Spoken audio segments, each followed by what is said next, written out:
And welcome to another edition of the Big Knick Energy podcast. First from our sponsor, Empire Original Designs at jointheempire.com. They are the East Coast's #1 challenge coin manufacturer, the home of challenge coins, label pins, patches, keychains, bottle openers, and more. Mention our podcast, Big Knick Energy, via email for 5% off purchases. Once again, that's jointheempire.com. And then through Empire Original Designs, we're selling vintage collectible Patrick Ewing coins. We're about to be sold out. Professionally designed by us and manufactured and handmade by Empire. There were only 50 coins made, being sold for $20 each plus shipping. Buy them at bignickenergy.com and this dope Let the Kids Play shirt at bignickenergy.com. Again, I'm your host, Joe Yoke, the Bald Kid Wonder. We got the mastermind, Angelo, who makes it all happen, and our very special guest today, the creator of men's fashion and media company, Grungy Gentleman, which has been featured in Fashion Week, Esquire, Vogue, GQ, and by our beloved New York Knickerbockers, Manhattan's own Jace Lipstein. How you doing today, buddy? Oh, that was a heck of an intro. I'm doing way better now, and we get to talk Knicks basketball for a little bit, so there's never a problem with that, you know? I hear that, and at the beginning of the year, I don't think we would have thought the playoffs are a thing. That would definitely be a fair assessment. We in here, exactly. We here for sure. Jace, just to jump into it, like starting off originally with Grungy Gentleman, how did it come to fruition? Because you weren't really in fashion at first, correct? Yeah, well, so initially we were a media company, which essentially means we were like our own publication, and we were creating all original content.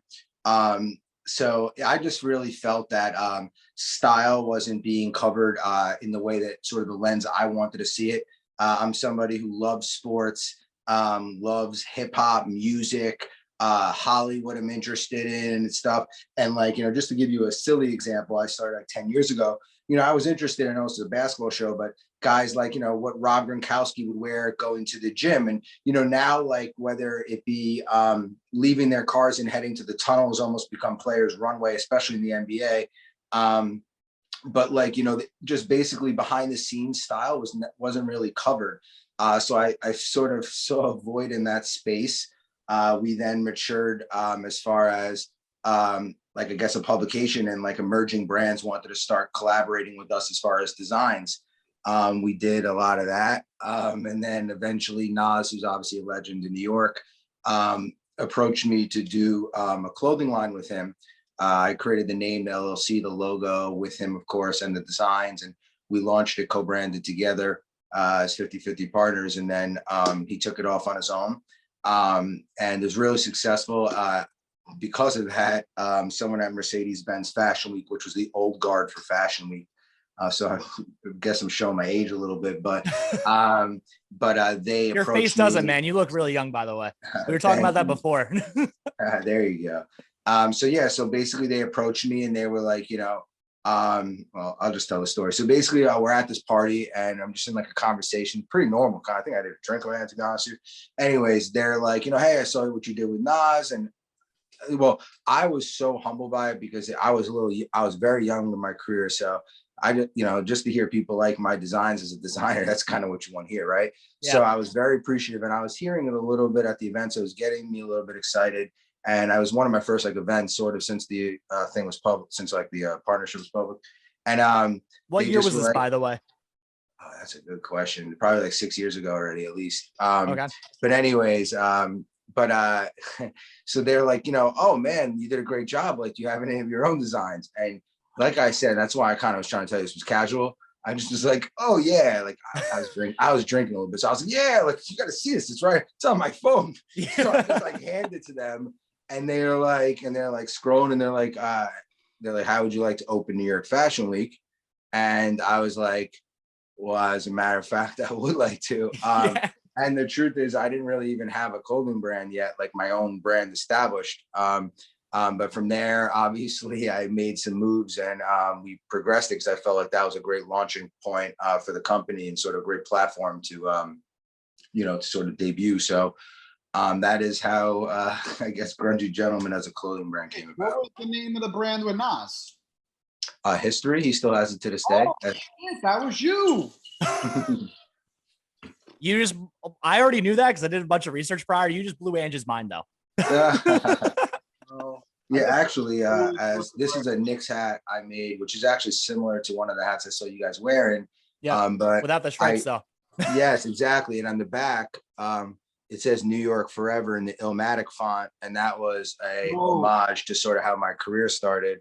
That's awesome. And you will see that resurface actually a little bit in some future stuff I'm doing with them. But yeah, so That's crazy for you to be able to jump from a media company mostly to teaming up with Nas and then making your own thing and being as successful as you are.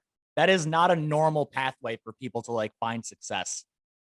I don't know if there is a normal pathway, but well, I listen, I was very fortunate with some breaks. I worked my ass off though, and there was definitely tons of struggle within that. However, one thing that I did, I guess if I look back, which I don't really look back, I only look forward, is probably a problem with me actually, but it's another conversation for another time. but I just like I really stuck to my guns as far as what I was passionate about. And I think over time, just like because we sort of became, I wouldn't say cemented in the space, but we became more visible in the space and more recognizable to just like, I guess, to a niche audience, and then started eventually to like the public. And that's important. And it takes time. But I think the consistency of, really meshing, style with sports, music, and entertainment, which is I consider Hollywood, art, that whole world. So I really stuck with that. And, a couple other things I really loved are vintage watches, vintage cars, cigars, spirits, and we definitely incorporated that into the brand too. And I think when you sort of are authentic, it's almost too authentic because it's literally like a humidor right in front of me and my bar right there. Knicks stuff. So actually right behind me, which let me grab real quick. So the Knicks, I've done a bunch of partnerships with Madison Square Garden, and then I've also done different partnerships with major retailers. But the Knicks actually gifted me, Mike Martinez is the equipment manager, two authentic jerseys, and they're really special. They're like real. But anyways, and those are real recent. They have the Squarespace logo on them, which was this past couple years. It was like 2 years ago, which was really nice. So basically, I have a video I got to show it to you. But basically, they like told me to come by, and I thought they just like had some like extra inventory or something they were going to give me. Right. And they showed me actually this white jersey which had my name, and I remember at one point they had asked like, "Hey, which jersey do you like better?" And I'm like, "Home whites," only because it's like a little bit more rare. You know what I'm saying? Also clean. I like the white, whatever. But I love the Knicks True Blue. I mean, let's be real here. I use it all the time in designs. But I just wanted the white jersey. I guess that Entourage line with Jerry Ferrara, home whites. I wanted the home white. Anyway, so and then so they showed me this thing. But what I didn't know was they had somebody video it. So they got my like real thing. And I thought it was over. Like, you know what I'm saying? Like, I was so thankful that they gave me even this. It blew my mind. Then they go, wait, we got one more thing. And then they did this and put Grungy Gentleman. You see that? Wow. Like up and down like that. Yeah. So that was pretty special as far as some stuff with the Knicks. When did you first collab with MSG? Like what year was that? Probably like 4 or 5 years ago. I've done like 3 seasons with them. We did it for the Knicks and the Rangers each time, actually. And then we also have done like product for like retailers, and we have some new stuff cooking as well. It's time to re-collab because the Knicks how well they're doing, man. Yes, they are rocking and rolling, and I'm really happy for them and the organization. And for us fans too. I think we deserve some happiness also. So I'm excited. For us being in the fans of the biggest media market in the world, and their favorite team is their basketball team. I can't believe it took this long for them to even get halfway good. Question: Does being in New York, I don't know, do you consider it the fashion capital of the world? You give me trouble here. Don't worry, no one from Paris watches us. This is how I would describe this. So I'm a designer. I feel like I have a competitive advantage living in New York. For a few reasons. One, it's a melting pot. So you're seeing so many cultures all the time. The amount of people you see across the street, just like I think of like fashion as training your eye. I think any industry is training your eye actually. And it allows you to train your eye in so much more abundance because of how much you can see in New York City. They definitely push style to the forefront. So there's that as well. Italy and Paris, and they definitely hold their own, and even London to some regards, especially with like tailoring like Savile Row. And I really respect everyone everywhere. But yeah.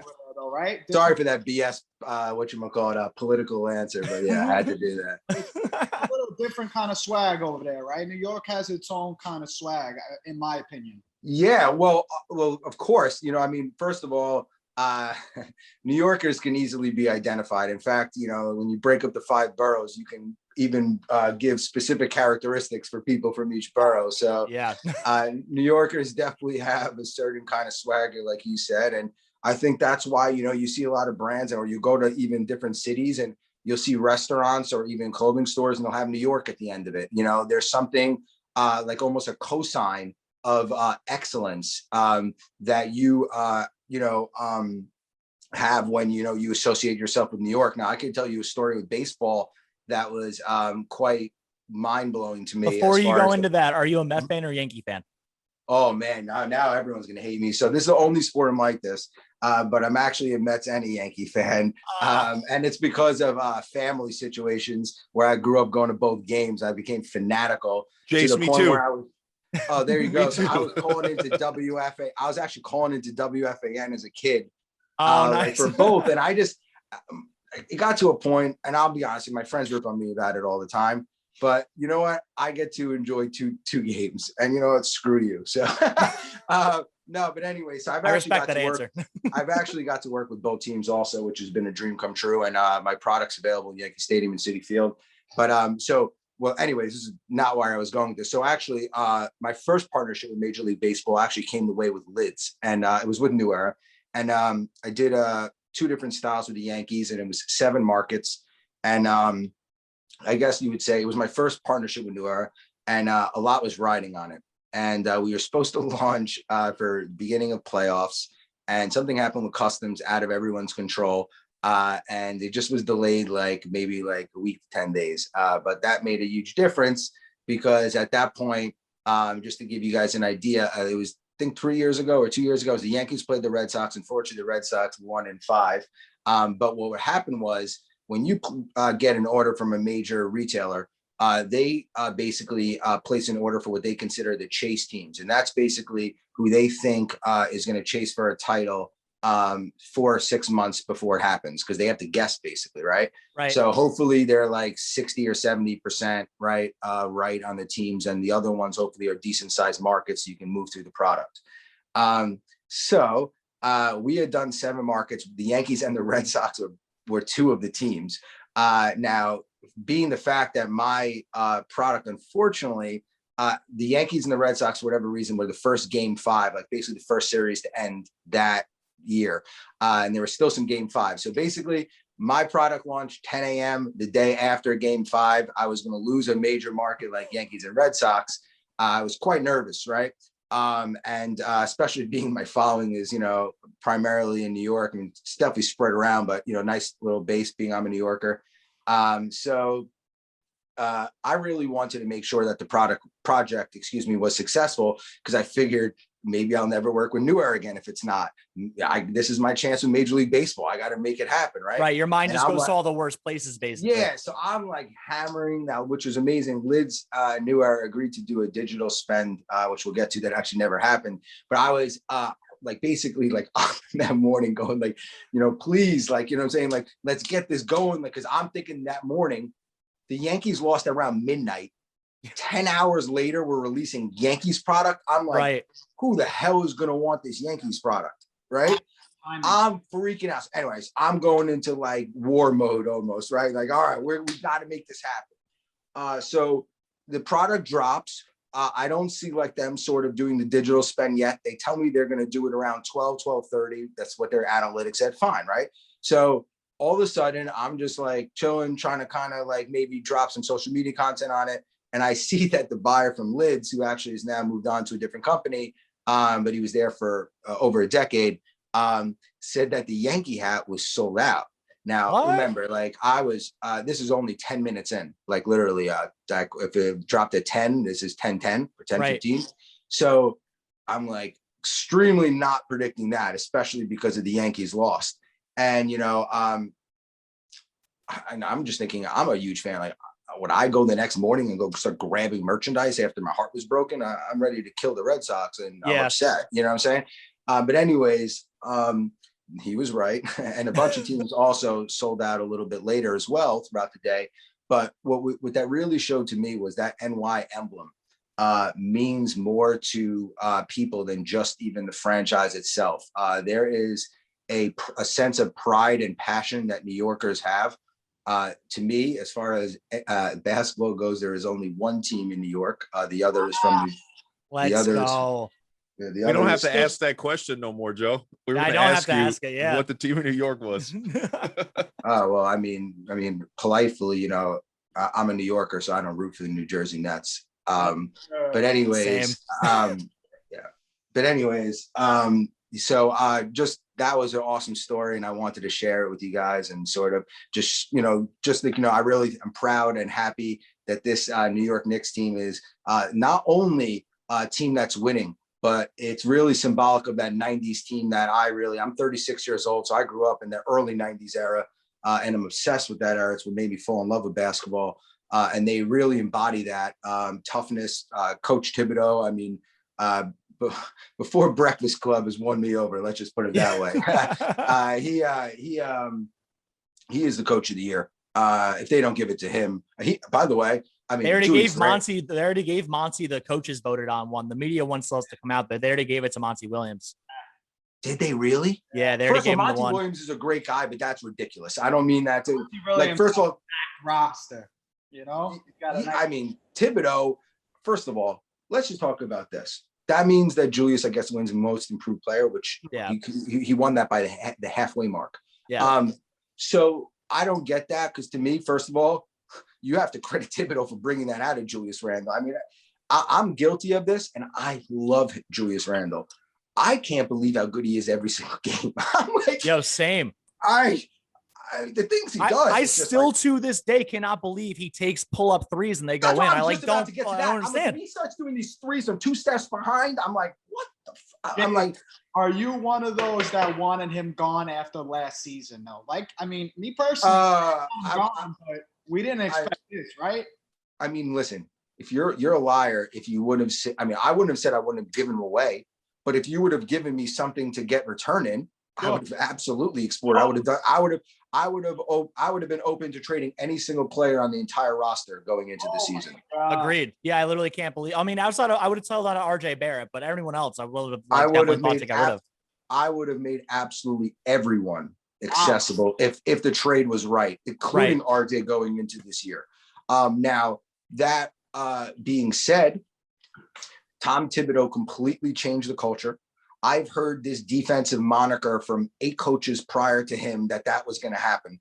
I did believe it a little bit more. Like I wanted Thibodeau a few times ago just because of the Riley connection and that. And I just thought that, you know, he just reminds me of that tough New York defensive attitude, which is what I wanted to get back to. Right. He was under Van Gundy originally in the 90s. He was already on the coaching that's what I meant. That's what I meant. And by the way, you know, obviously Van Gundy's a Riley disciple, and I call, you know, Van Gundy's style of basketball, that's Pat Riley basketball right there. So that's the no layup rule. That's, you know, if you're down by 10 going into the start of the third quarter, you win the game. That's, you know, if you're within 10, you win the game.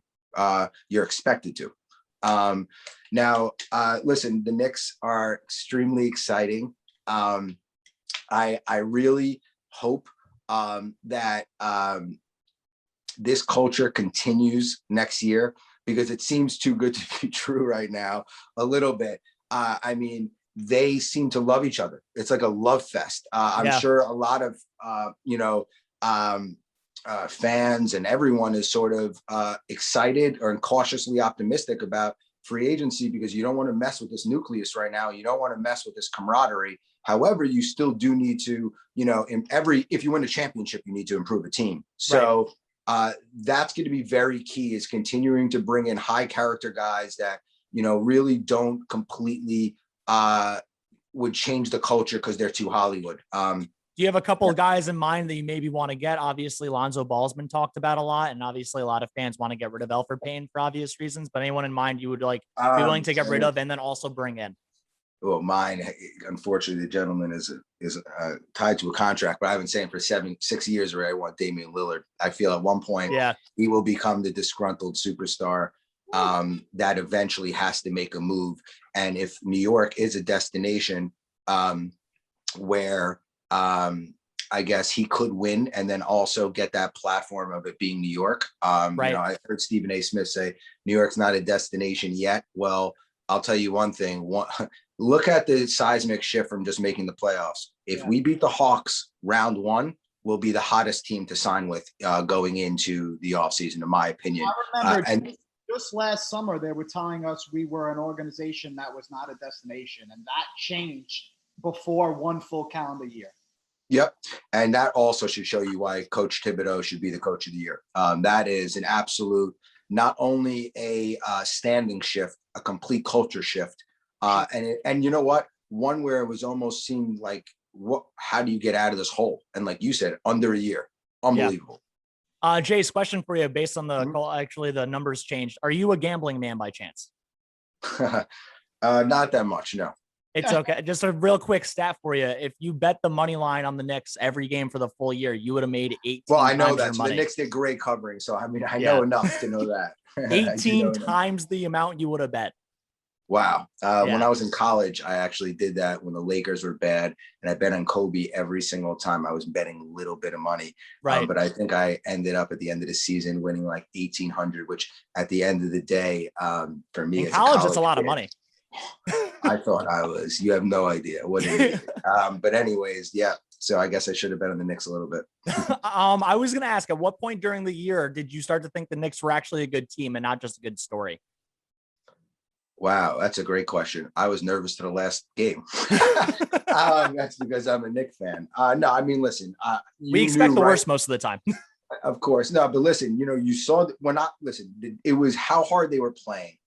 I'm very fortunate. I have some friends through making, with the clothes, whatever. I message Alan Hahn a lot. And when I started seeing them embody that 90s team and they started winning, but they started not making it me, and the camera. I think that was very telling. And I don't know if there was a specific game because it kind of was like this whole wave of like, is this real? And it just kept going and kept going and kept going and kept going. But listen, I was really excited in the beginning of the year when we started seeing how good of a draft pick Quickly was. Obviously I had really high hopes for Toppin. I still think he could develop. He's only in the NBA 1 year. But we saw what we were getting from Quickly. And the first thing that I saw him was, wow, I'm somebody who's such a throwback, I guess, basketball guy that it was so obvious to me that he was that new school type of shifty guard that we've never had. Our knock always was we haven't had a guard that could take the ball to the basket. I know we had Derrick Rose for a minute, but, with the Raymond Feltons and stuff like that, we needed somebody that could take the ball off the dribble and get their own bucket, you know what I'm saying? And not do it twice a game or once every other game or something like that. So I was excited. And then when I saw it an outside shot, anyways, then you see Julius developing. There was so much that was happening. I really high hopes, especially at the beginning of the year for Mitchell Robinson. I thought he was playing great, which will be interesting as we get him back. Taj Gibson was, obviously a shock how good he's played this year. My God. He played on the team last year and was terrible. He looked washed. Charles Oakley 2.0 out of nowhere. Are you crazy? What the hell? This guy's bloodying people, killing eyes. Doesn't care about his body. He gets his eyes gouged out and plays the next game. Unbelievable. Unbelievable. And then Derrick Rose, pickup of the year. How the hell did you know this was going to be this perfect? My goodness. Obviously, the team is whatever that stat is with him in the lineup. Unbelievable. So as far as wins and losses. So, it's been a progress. I really think when there were a few games stretch where Derrick Rose was playing unbelievable. And I remember saying to myself, my God, if Julius, this thing isn't a jinx. And I was like, and RJ doesn't go to sleep. This thing, we have a chance, you know what I'm saying, of doing something. So yeah. Let's the game. The game for me, that I noticed, like, we got blown out by the Bucks the first game after the All-Star break. It was one of Julius's worst games all year. Remember. And then we won the next 2 games after that, and I was like, that's the bounce back that I haven't seen as a Knicks fan since like Melo was here. There was a few of those moments. Yep. There was a few of those where it looked like it was slipping and the team continuously got it back on track every year. So, yeah, it's awesome. So hyped. Ange, what did you want to say before? Forget about before, but that to me, like how they bounce back, to me, that falls on like Tibbs just having the guys prepared for the next game every time. You know, it was never about, forget about the loss. Once it's over, it's on to the next one, really cohesive group from the top to the bottom. I was listening to Tibbs interview yesterday or the day before where he was talking about like Leon and West. These guys are like his best friends. So when you see that, like, these guys are cohesive at the top of the pecking order, these players see that and it just boils down. That's crazy how much that would bring team chemistry in, because it's like the front office has team chemistry, and I've never heard that before from most organizations, regardless of the sport, for a front office to be that close knit. It makes sense that the team is so close knit. Yeah. Well, that's a great business move, to be honest with you, given the stigma the Knicks had. That is something that I'm sure they made an emphasis on doing. You saw Worldwide West go over to Derrick Rose a few games ago, and he gave him that hug. And Derrick Rose isn't that type of guy as far as that type of like emotion, whatever. So that was very telling, and you can tell that they're being supported. And I'm sure they want the word to get around to other players that they're being supportive. I'm sure they want other people seeing it. Absolutely. And now also you're going to listen. A lot players are really interested in their future, and I really believe if the Knicks could win this series, we're going to have a monster offseason. And I'll explain this why, because I started saying this in the beginning of the podcast. You have teams like the Lakers, they'll improve, but like they don't have that much cap room to like, who are they signing that they're going to be able to, you know what I'm saying? Veterans minimums. Look at all these teams, like, you know what I'm saying? So like, look at the teams that are going to be looking to improve. You would almost think maybe it would be like the Knicks, the Bucks. I'm just trying to think about the teams in the East.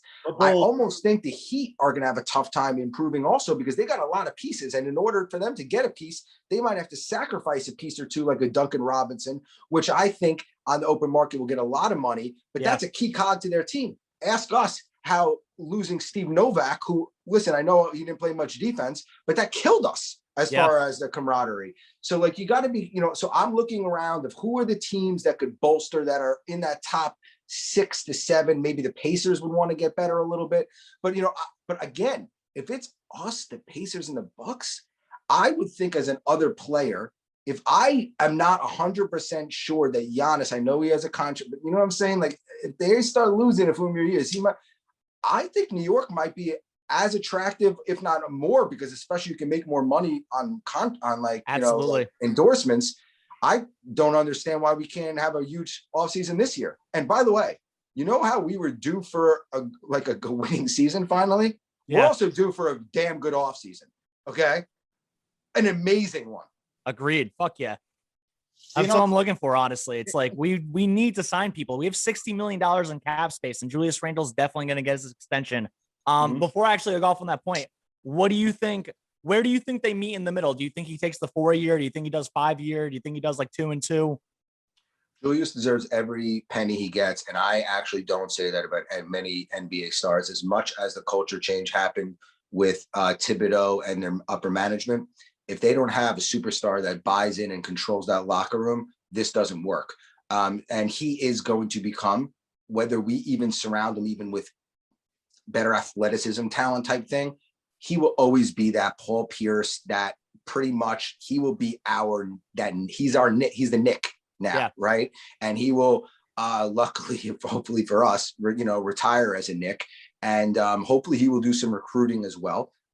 Good news is he's actually friends with like the younger generation. I actually got to work with him on a shoot. I actually was working with D'Angelo Russell while he was at a shoot with us for Bleacher Report.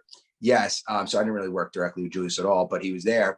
And I know that he gets along with a lot of that younger crop, that Devin Booker crew, blah, blah, blah. So I hope, and also Kentucky guy. So I hope that he can do some recruiting.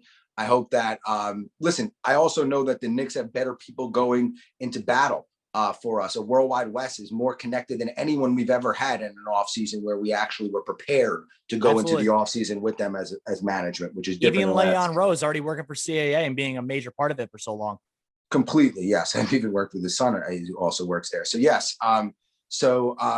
I completely agree. They're all well connected, and that really matters. And if you don't think that matters in every business. So I'm happy that the Knicks finally have the right people in place to make some moves. And I do think that I guess the cards are set for us to have some fireworks. I don't think there's ever been a time that there's a 4 seed that had $50 million in cap space at the end of the year. Well, hopefully the Knicks will be patient because you don't want to just throw it at anyone. But you don't want to go balls. You don't want to go all the way in. Like, well, who would you like to see? You asked me. I want Beal or Booker 2 years from now. Honestly, I think Booker is going to be available. And I honestly think, to the point about Dame, I think if the Blazers get swept or lose in 5 in the first round, like, Dame's already been there his whole career for like 9 years now. He's like 31 years old because he started the NBA when he was 22. He came out as a senior out of Weber State. Like, that dude is running out of time. And he was watching Steph Curry. He already has 3 titles. Literally just get more shine, even though if you ask Dame Lillard in his heart of hearts, he's a better player. And his team just got the 6th seed in a much tougher conference with almost no cap space. And they already have him and McCollum locked up versus he can just ask for a trade to go somewhere else. He's better than Julius Randle currently, in my opinion, still. I know Dame Lillard. Oh, Dame. Of course. Dame Lillard. That's what I mean. Like, Julius had a better year maybe this year, but Dame overall, past 5-10 years, like, he's been way better. Dame can come here and it would be his team in the Mecca. Like, that's why I would agree with you on Dame, but I would say Beal is more realistic. Okay. So I agree with what you said, but I don't agree with part of it because I think that it's always going to be Julius's team. Like, Ray Allen and Garnett were really probably even like the stars of even when those 3 were together. But it was Pierce's team. So I think it'll be Julius's team. I hope we position it that way. But listen, if we got to get him to here and we have to say it'll be your team, it's your team, buddy. Well, that's what I mean. It's like if Dwayne Wade, like the Heat were Dwayne Wade's team, but LeBron James is the better player on the court. You know what I mean? Like, and I don't think LeBron would even say it was his team. He would still say it was D Wade's team. Well, LeBron's the one that's running the thing.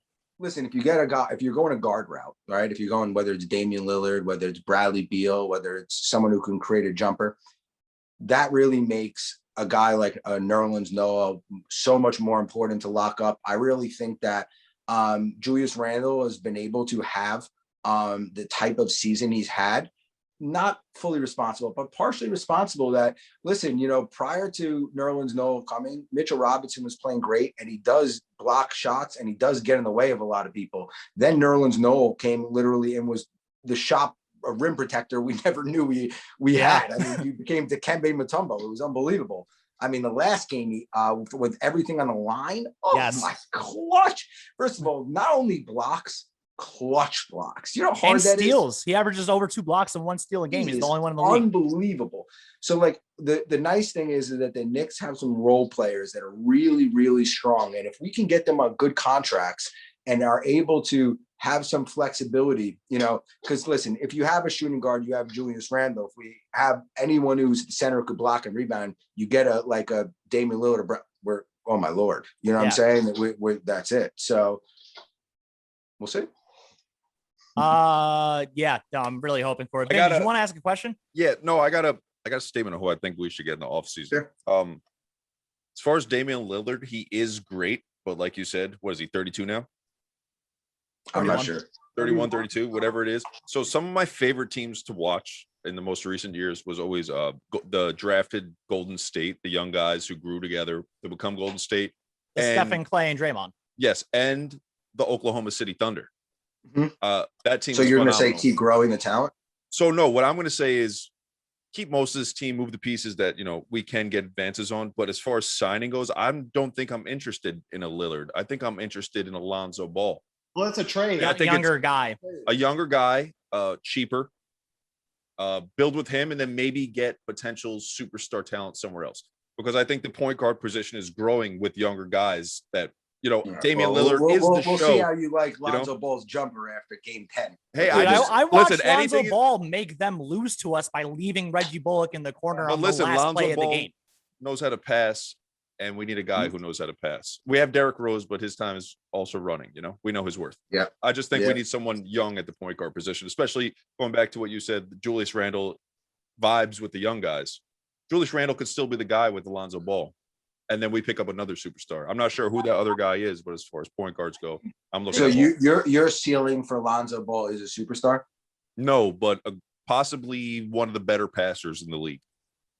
I think Julius Randle even knows that, if they happen to get a star like Beal or Lillard, I think Julius Randle knows that he would have to take a step back. I mean, because first of all, it's a guard-orientated league. And as much as Julius Randle could create his own shot, I mean, Damian Lillard's Damian Lillard, right? And Bradley Beal's Bradley Beal. Those guys get buckets at will. I mean, Randle just started getting buckets like this year. And I think Randle knows if the Knicks want to take the next step, 1, 2, 3 column seed, I think he knows that getting another guy or so is necessary. And I think he will gladly take one step back. If Julius Randle could average another 5 points less per game and 2 rebounds less, and another assist less for Bradley Beal or Damian Lillard to come down, he'll willingly do that in a second.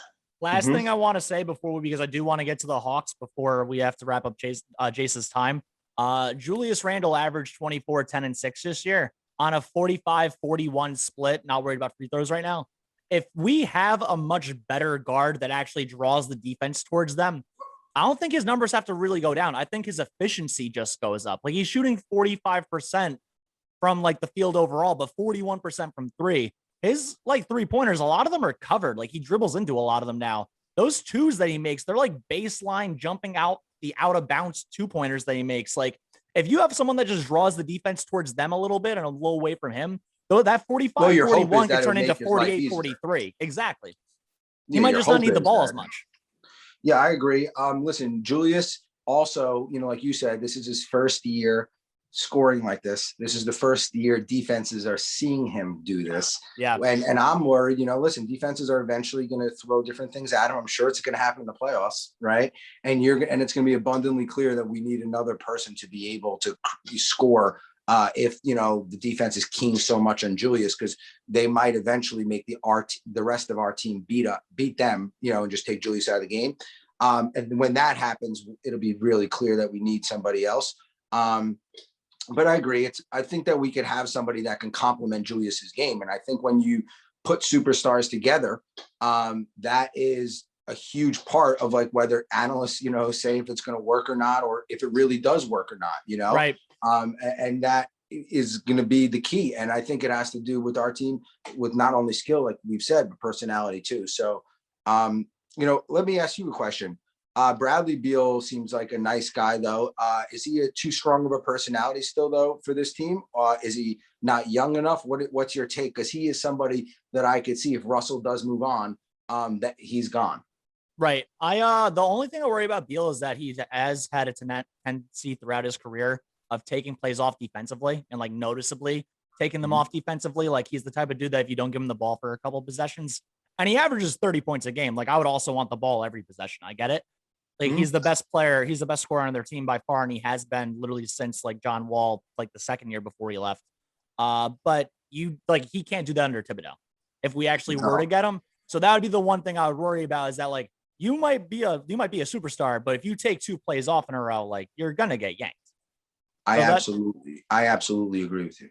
But does he want to win basketball games, or he wants to get knocked out in the first round every year, That's that's going to be whether he leaves Washington or not. It's going to be because of that. Loyalty only matters so much, but when you're not winning games, man, I mean, if I'm Bradley Beal, I mean, don't you want to win championships? I know it's not everything, but he has a chance to. Of course you do. I got to interject though. Do you think Bradley Beal is beating the Lakers? Like, is that the guy that's going to take us into that 1, 2, 3? I don't see that happening. I don't see against. Well, that's why I wanted Damian Lillard, because I thought Damian Lillard with Julius Randle, if you have like someone who could be a rim protector and you can get somebody that could just knock down a 3 like a role player. Oh my goodness. Would you consider Bradley Beal a number 2 for most of his career? Yes. Right. I want a number 1. Of course. Yeah, of course. I mean, dude, he could be like him and Randall 1A, 1B. It's like, I think they might not win a title like that, but at least you're one step closer. And again, I think with the money we have in cap space, with the money we have, we need to go balls in on one of the best number 1s available.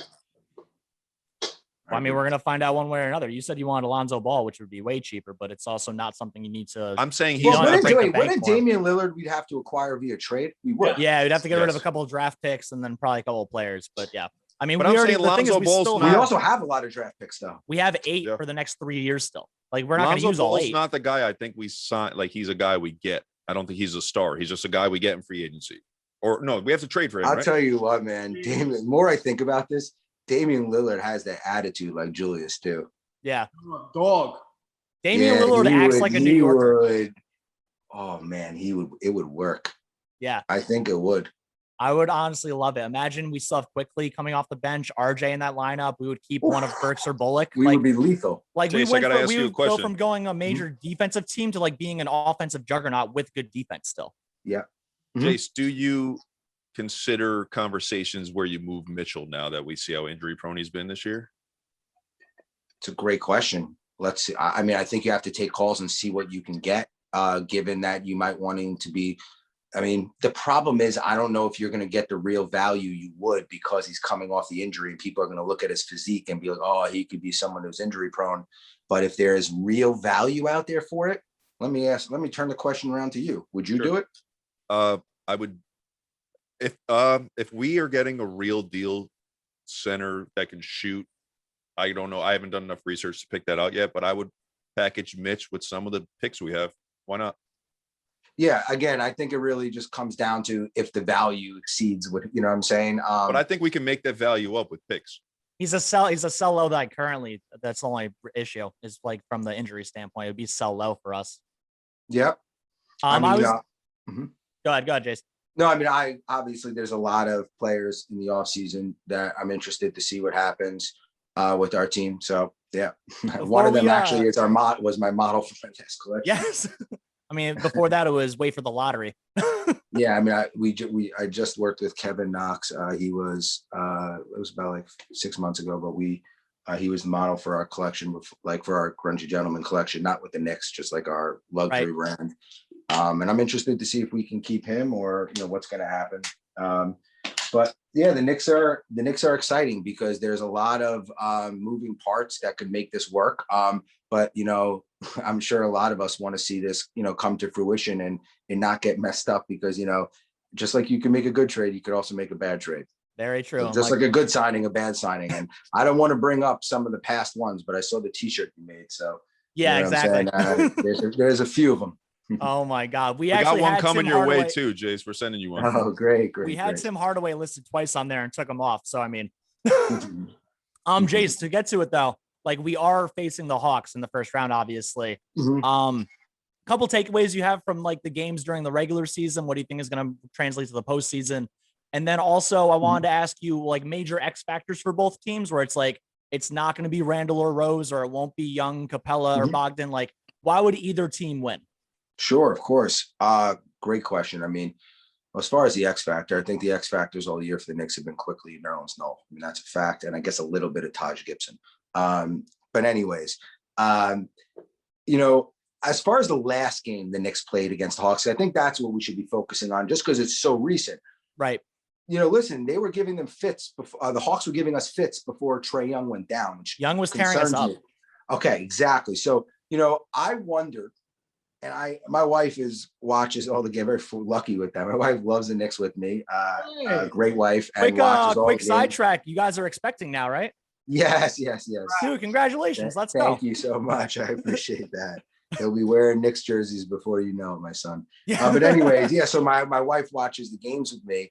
Sorry, I lost my train of thought. You just flustered me. What was the question again about the what was the takeaways you can take from the 3 games? About Trae Young. Sorry. Exactly. So anyway, I remember going to my wife and I remember going, I wonder if we're not doing the defense that we would play against them because we think we're going to play them in the playoffs.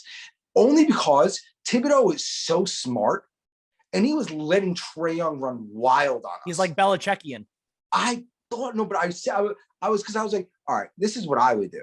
All right. But again, I'm a designer. I'm probably wrong. But anyways, you would think, right, that you would let if Trae Young's killing you, you take Trae Young out of the game, or even from the beginning of the game, you take him out of the game and let the rest of the team beat you, right? Yep.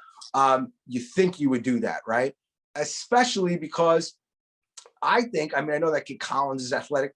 I think we're better. I know Clint Capella, whatever. They don't. I know they're tough, but like I don't know.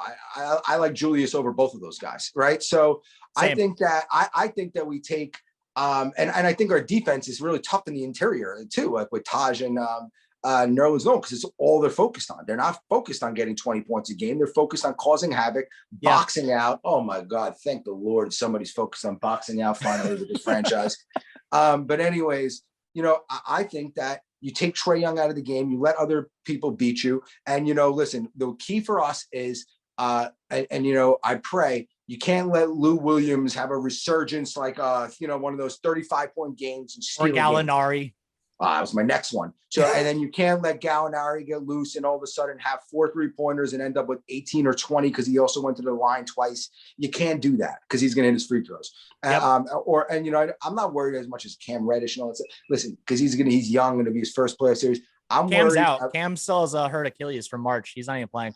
Perfect. Great. So, but I was looking at their roster before just to be transparent because I was like, oh, I got to see who we're up against, even though I've seen them play. Right. So anyways, just so you know, Bogdanovich has been going haywire since he got back. He's shooting over 50% from 3. Okay. So let me ask you a question. Okay. If we took Trae Young out of the game, could Bogan beat us 4 games out of 7 by himself? No shot. He might have like 1 30-point game we would lose that. I think Capella could have like one like 20 game. Like he literally had 22 rebounds last time we played. We might lose to that. It's like but you still stop Trae Young, you win that series 4-3 or 4-2. I mean, listen, we're the number 1 defense in the league. I have to think you fool me once, fine. Right? Let's say Thibodeau was trying, let's say, because I actually think there was some gamesmanship with it, but let's say he was trying, right?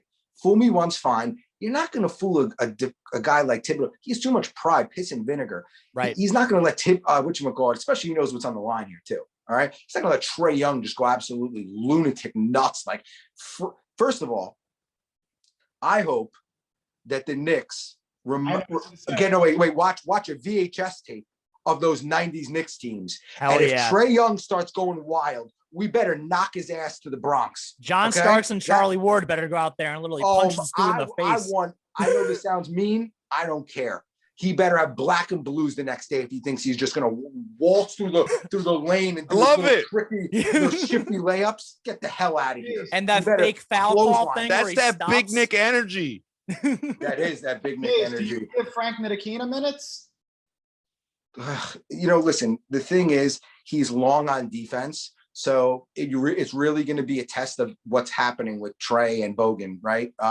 As far as for that series. And listen, if, you know, there is an issue, we are going to try that because he is, you know, like, I guess, I don't know, would you call him a defensive stopper, but you know what I mean? Like that type of idea, right?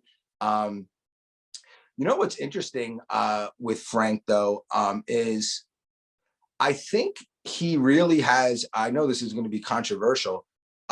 He might have a future in the league only because he's really adapted his game a lot in year 1 and been coachable. A lot of people wouldn't be able to put your pride in check being a top 10 pick in the NBA, you know, and doing this and saying absolutely nothing. Right. I don't know. It could be optimistic, but I don't know. We'll see what happens. But as far as playing time, I mean, listen, I know quickly he's going to get minutes over him, right? So the only reason why Ntilikina is coming in, and I hope he doesn't come in, it means that they're lighting us up their backcourt, you know? Yeah, agreed. Well, absolutely. The point is that, you know, Elfrid Payton has a hard time, you know, on the basketball court as it is. So I'm thinking if you could give Frank Ntilikina 8 to 10, he's got 6 fouls to give. I'm all for it. You know, long defender. Mm-hmm. Like you said, Lou Williams is also another problem. So, you know, just having another guy who could guard either of those 2 guys to me would be beneficial. But, you know, Tibbs, you know, you were talking about it before, you know, he's a game planner. So I expect there to be like, you know, another notch to his game planning for this playoffs, especially going up against Trae Young. I have a question. Playoffs, you need an enforcer. Who's the enforcer on this team? Is it Taj Gibson? Is it? I would say, honestly, I think Randall even does that on his own a lot. Like he really is a heart and soul in every sense of the way. Because also, I'm going to tell you something. He's the strongest dude on our team.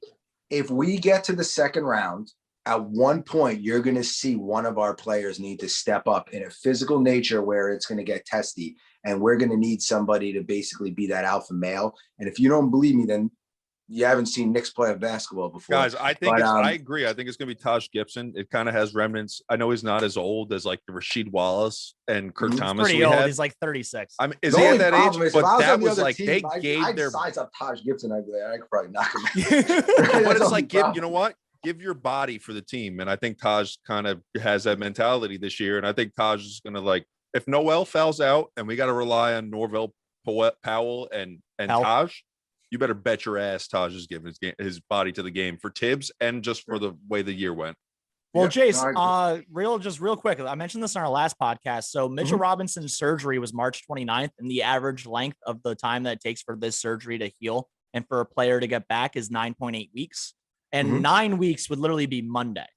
So if he trying to get a surprise here, that's what I mean. So it's like, I think Mitchell Robinson, like, because if we go to round 2, it's against the Sixers. Like, whoever's the 8 seed isn't winning that game. It's going to be the Sixers, obviously. Like, if we got Mitchell Robinson just punch Joel Embiid in the face a couple times, I mean, I think we have a chance.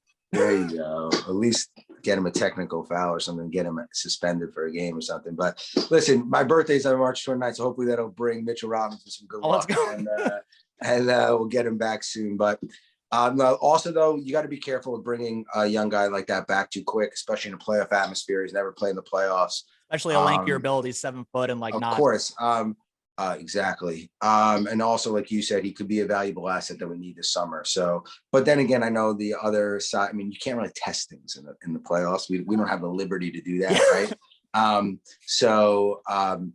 I think we're probably not going to see him until next year. But yeah, listen, hopefully the Knicks will be so relevant where they'll be showing us at practice and doing everything, and they'll show Mitchell Robinson playing, and that'll get other teams thinking. That's what you got to hope. Yeah. I was going to say, what would it take? Say Capella like dominates us the first couple games, whether it's 1-1, 2-0. Would you try to rush him out there maybe a week early, half week early? You can't, because you can't just because injuries. Yeah, just because of that. And like let's say the Knicks brass really do believe in him, right? And if they think he's going to be our future center still, right? You can't rush that. If you think he's going to be a major trade asset, I don't think you can, because listen, the Knicks have already exceeded, and I don't know if because Mitchell Robinson comes back, that's the automatic seismic shift we need. You know what I'm saying? I think it's going to take time to return to form. So I just don't think the juice is worth the squeeze on that. We're close to the end. I do want to get overall prediction for the series from you, though. Knicks in 3, because it'll be over before the 4th. I'm kidding. No, listen, to be honest with you, I'm just excited. I know this sounds ridiculous, but when I was young, I was very spoiled, and the Knicks were in the playoffs every year. And it was a tradition of mine with my family. We'd order Chinese food and watch the Knicks. The last decade, I've gotten a little bit healthier with my eating, but I will definitely Well, I definitely will be ordering a ton of Chinese food, way too much for whether it be game 1 or 2, that's for sure. And watching the Knicks, and it's exciting to have, that locker room barbershop type talk again about Knicks basketball. This is a basketball city first. I know we spoke a lot about New York. There's nothing like when the Knicks are winning. There's an electricity. There's a reason why the Knicks embody New York. There's not many stadiums like Madison Square Garden being right in the center of where you travel, how you get in and out of somewhere. It's literally a train station. So, yep. And, I heard players say this, the league is better when the Knicks are better. My health is better when the Knicks are better. I'm sure yours is too. Yeah. But I think that I really would love to see the Knicks win. And I'll leave you with this.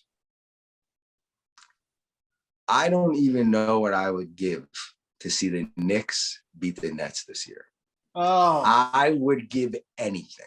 Your bank account? I would literally. What do you want, a finger? You have a child coming. Well, that I don't. You got to be careful with that. But other than that, and my wife, of course. Other than that, I mean, wow. Jace, half of your bank account? Well, I probably your bank I probably would. I mean, I think a lot of Knicks fans would consider it, I right? would- Yeah. Hopefully, I make some more money the next week or something, right? But Yeah. oh my Take the brand. God. Take the whole brand. Yeah. Give me the win. Right We'll here, there quit. you go. You can have my brand. But anyways, I mean, man, I would give a lot for that. You know, I really do believe there is one team in New York, and you know, there is a sense of this team is homegrown. I know that's not completely how it's gone. There are some homegrown talent on this team, right? But you know, obviously Julius wasn't drafted by the Knicks, and he's our star. But this feels like, you know, a real team, and you know, certain teams have, you know, done it through free agent acquisitions and sort of just like almost merging a super team out of nowhere, right? And I really don't want to see that be the future of the NBA. You know, I just think it's more compelling when. I just blame LeBron, man. It's LeBron's fault.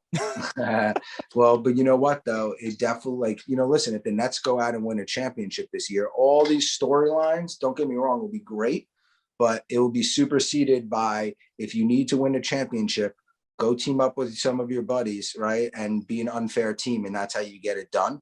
I just don't think in life that really is a good example, let alone sports. So I'm rooting for it just because the Knicks are the underdog. We've always been the underdog since I've been born. I wasn't born in the 70s, which I think we might have been an underdog back then too, actually. But anyways, and you know, we're always an underdog. So we're not, this is very familiar territory. Maybe not for the younger Knicks fans. And even for me, because we've, you know, it's been so long. But man, I'm ready to sink my teeth in.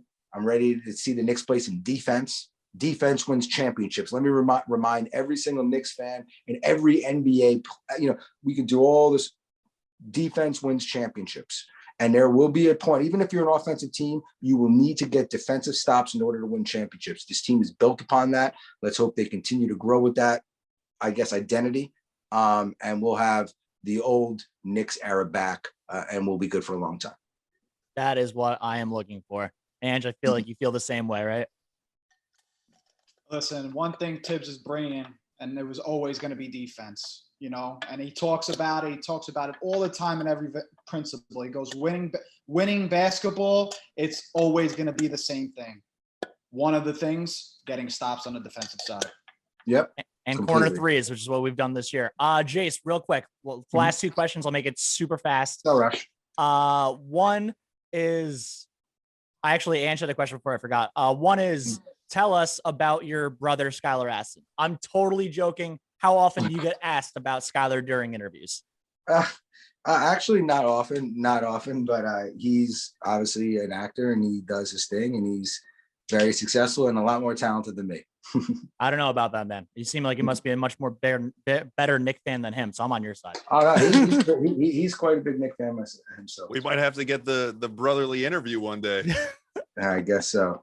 And then literally I blacked out on the other question. I only had 2 hours of sleep last night and it's starting to show. I actually feel it, so I'm sorry about that. No worries. Definitely check out, for all of our listeners, definitely check out Grizzly Gentleman or grungygentleman.com. Is there anything else you want to plug? No, just go Knicks, and hopefully you guys, I'm dropping some clothes. It'll be around finals with a lot of teams, and some really cool stuff for summer, and a lot of stuff coming for next season too. Obviously the Knicks stuff looks good. I care about it a lot, so hopefully you guys will like it, and go New York, go New York, go. Jace, I actually have one more question for you before we let you go. So I'm a graphic designer. I know there's a lot of I don't know if you've noticed, but in the Knicks culture, graphic design has been booming. There's a lot of people, fan work is through the roof right now. Okay. If you can give any advice to any graphic designers who are in the game of the sports design that like to do that, sports is their passion as well as graphic design or fashion in general, what would it be? Wow. Well, those are two separate fields, so I'll focus on the graphic design at least. This is what I would think. A few things. One is, I think having your own point of view and making something a little bit unique is very important. And I say that because the graphics industry, and let alone anything on Instagram, period, is very saturated because I think it's because a lot of people have had a lot of time at their computers over the last year or two. Yeah. You know, I think that in order to stand out, and this applies in fashion anywhere, you know, I think it's important to have your own point of view, but practice makes perfect. You know, as far as my advice on graphic design with sports and stuff, they'd be a little bit more technical and legal because I deal with sports licenses. So it's a lot about what you can do and what you can't. But as far as like people, if they're just making like an Emmanuel quickly edit or something like that, just make the most fire one possible. I would probably maybe make it like a theme. So like you can kind of create an identity for yourself. And that's the same thing when you do you know, when you create a brand, you know, Six Stripes have become our identity. And like, it's important for you to have a signature with whatever you do, whether it's a podcast like you guys, right? Whether it's, you know, just any business. So I think, you know, creating and establishing an identity so your audience knows who you are by visually seeing it. And essentially you're telling them without having to tell them, I think is important. But since most people who are going to be listening to this are also from New York, I would say to absolutely outwork everyone. And if you're from New York, you have that in your DNA. So, and when I mean outwork people, trust me, when you're sleeping, they're working. So work. And when I mean work. There you go. Jace, thank you so much for that, man. Appreciate it. Again, for all of our listeners, check out grungygentleman.com to check out all of Jace's work. There's been a crap ton over the past 7 years that he's had it. Check out our sponsor, Empire Original Designs, at jointheempire.com. The East Coast #1 challenge coin manufacturer, the home of challenge coins, label pins, patches, keychains, bottle openers, and more. I say this way too often. Mention our podcast, Big Knick Energy, via email for 5% off purchases. Once again, that's jointheempire.com. Also, check out our website, bignickenergy.com, for this t-shirt and the rest of the Patrick Ewing vintage coins that we have left, $20 plus shipping. There's only a couple left. So check it out, bignickenergy.com. Jace, thank you so much, sir. This has been a great pleasure. Thank you guys so much. I appreciate it. Ange, anything left for you? Thank you, brother. Greatly appreciate you. Of course.